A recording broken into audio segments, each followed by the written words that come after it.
Force on a current-carrying wire.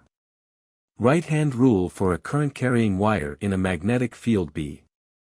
When a wire carrying an electric current is placed in a magnetic field, each of the moving charges, which comprise the current, experiences the Lorentz force, and together they can create a macroscopic force on the wire, sometimes called the Laplace force. By combining the Lorentz force law above with the definition of electric current, the following equation results, in the case of a straight stationary wire in a homogeneous field.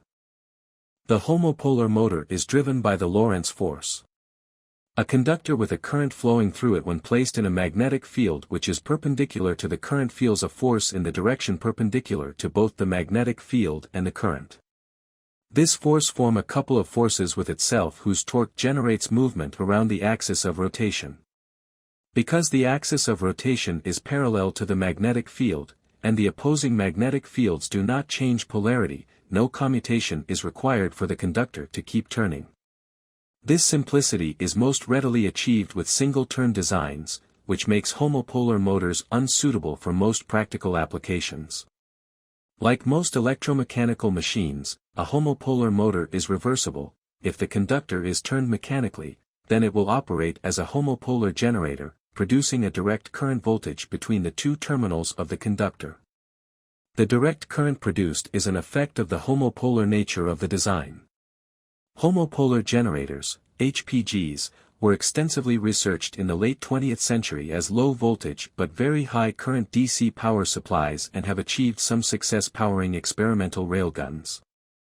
This picture shows the working principle of a homopolar motor. Due to the movement of negative charges from the center towards the rim of the disk, a Lorentz force Fl is created which brings the entire disk into rotation. In a homopolar motor, a permanent magnet is used to provide the external magnetic field in which the conductor will turn, and a battery causes a current to flow along a conducting wire. It is not necessary for the magnet to move, or even to be in contact with the rest of the motor. Its sole purpose is to provide a magnetic field that will interact with the magnetic field induced by the current in the wire. One can attach the magnet to the battery and allow the conducting wire to rotate freely while closing the electric circuit by touching both the top of the battery and the magnet attached to the bottom of the battery.